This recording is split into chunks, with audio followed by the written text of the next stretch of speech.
Top quality और consistent performance के लिए सिर्फ सिल्वर पंप्स एंड मोटर्स, नाम याद रखना। જૂનાગઢના અંબાજી મંદિરની ગાદીના વિવાદ વચ્ચે ખૂબ જ મોટો ખુલાસો થઈ રહ્યો છે। મહેશ ગીરીએ ગોકુલ હોસ્પિટલમાં સહી સિક્કા કરાવ્યા હતા, તે પ્રકારે ખુલાસો થયો। રાજકોટની ગોકુલ હોસ્પિટલના પ્રવક્તાએ ખૂબ જ મહત્વપૂર્ણ ખુલાસો કર્યો છે। અંબાજી મંદિરના તનસુખ ગીરી બ્રેઇન ડેડ ન હતા। ગોકુલ હોસ્પિટલે આ નિવેદન આપ્યું છે। તેમણે કહ્યું કે રોજ સવાર સાંજે પરિવારના સભ્યોની હાજરીમાં આંખ ખોલાવી અને હાથ ઊંચો કરાવતા હતા। તેમનું સ્વાસ્થ્ય સારું થાય તે માટે જૂનાગઢથી અમુક સંતો પણ આવ્યા હતા, તેવું પણ તેમણે નિવેદન આપ્યું છે। આ ગોકુલ હોસ્પિટલનું નિવેદન છે। ધાર્મિક લાગણીને કારણે અમે તેઓને આઈસીયુમાં પ્રવેશ આપ્યો હતો તેવી વાત સામે આવી, ત્યારે તેમણે કહ્યું છે કે તેમની સાથે કોટ પહેરેલા એવા કોઈ વકીલો પણ આવ્યા ન હતા અને સાથે અમુક સેવકો હોય તે પ્રકારના લોકો જોવા મળ્યા હતા। તનસુખ ગીરી બાપુના કોઈ કાગળ પર સહી સિક્કા લેવામાં આવ્યા છે તે અમારા જાણ બહાર છે તેવું ગોકુલ હોસ્પિટલે નિવેદન આપ્યું છે અને આરોગ્ય વિભાગ પોલીસ વિભાગની તપાસ માટે હોસ્પિટલ તરફથી સહયોગ આપવા તૈયાર હોવાની વાત સામે આવી છે। આ ઉર્વિશ વૈષ્ણવ જેઓ ગોકુલ હોસ્પિટલના પ્રવક્તા છે તેમણે નિવેદન આપ્યું છે। શ્રી અમારે ત્યાં 14મી નવેમ્બરના રોજ રાત્રે 11 વાગ્યાની આસપાસ દાખલ થયા હતા। એની પહેલાં એ જૂનાગઢ હતા અને જૂનાગઢમાં એમને 20-25 દિવસથી તાવની તકલીફ હતી, પ્લસ એ ડાયાબિટીક અને હાઇપરટેન્સિવ પેશન્ટ હતા અને છેલ્લે જૂનાગઢમાં એમને ઝાડામાં લોહી પડવાનું ચાલુ થયું એટલે ત્યાંથી ડૉક્ટરે એવું કીધું કે ભાઈ હવે આની વધુ સારવાર માટે તમે રાજકોટ લઈ જાઓ તો વધારે સારું, કારણ કે રાજકોટમાં મેડિકલ ઇન્ફ્રાસ્ટ્રક્ચર ખૂબ સારું છે। એટલે એ લોકો અમારે ત્યાં આવ્યા હતા અને અહીંયા અમે એમને સારવાર આપવાની ચાલુ કરી હતી। અમારા પ્રોટોકોલ પ્રમાણે રોજ સવારે અને સાંજે અમારા કન્સલ્ટન્ટ જે ક્રિટિકલ કેરના છે એ લોકો રાઉન્ડ લેતા હતા।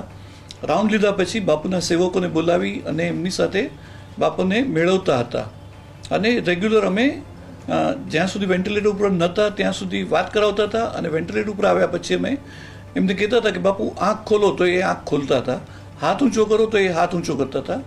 દેટ મીન્સ કે જે વાત છે કે બ્રેઇન ડેડ હતા એ વાત તદ્દન ખોટી છે। એ જે કોઈ એ આક્ષેપો કરે છે એ વાહિયાત અને પાયાવિહોણા છે।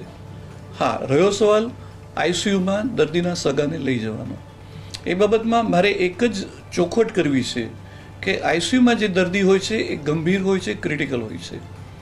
રૂટીનમાં પણ અમારી પાસે ઘણી વખત જે દર્દીઓ હોય છે જે ધર્મના હોય છે, ઘણી વખત કોઈ મૌલવી અમારી પાસે આવે છે, ઘણી વખત પાદરી અમારી પાસે આવે છે, કોઈ વખત આચાર્યશ્રી આવે છે અથવા મહારાજશ્રી આવે છે અને એ લોકો એમને એમ કહે છે કે ભાઈ અમારે દર્દીના દીર્ઘાયુષ માટે પ્રાર્થના કરવી છે, તો એ 5-10 જણા જે આવે છે એ લોકોને અમે ચોક્કસ આઈસીયુમાં એન્ટરટેઇન કરીએ છીએ, કારણ કે આ એક માનવતાનો સવાલ છે, એક શ્રદ્ધાનો સવાલ છે।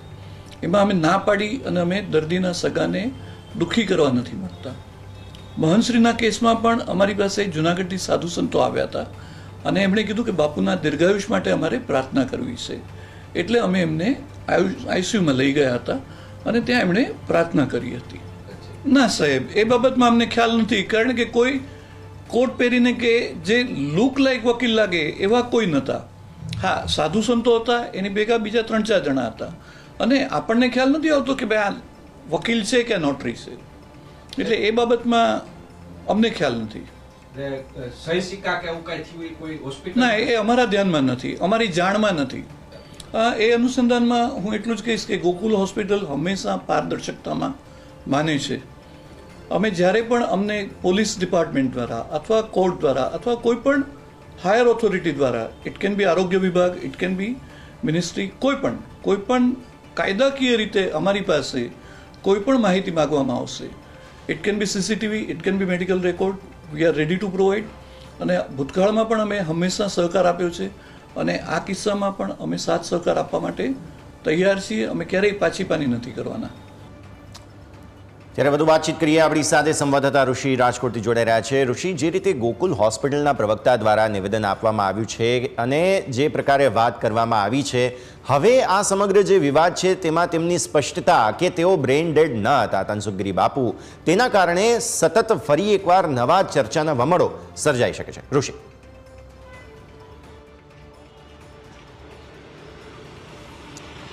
જે રીતે સમગ્ર જૂનાગઢ જે તપોભૂમિ કહેવાય છે તેમાં સાધુ સંતોની લડાઈએ સમગ્ર દેશમાં ચર્ચા જગાવી છે. ત્યારે કલેક્ટરે મધ્યસ્થી કરીને હાલ તો અત્યારે વહીવટદાર નિમી દીધા છે, પરંતુ ગઈકાલે આક્ષેપ પ્રતિ આક્ષેપ બાદ જૂનાગઢના જે અંબાજી મંદિરની આ જગ્યાનો વિવાદ છે તે મામલે ગોકુળ હોસ્પિટલ પર જે આરોપો મૂકવામાં આવ્યા હતા કે ગોકુળ હોસ્પિટલમાં તનસુખગીરી બાપુ જ્યારે દાખલ હતા ત્યારે ત્યાં જઈને તેમનો અંગૂઠો સહી સિક્કા કરાવી લીધા હતા.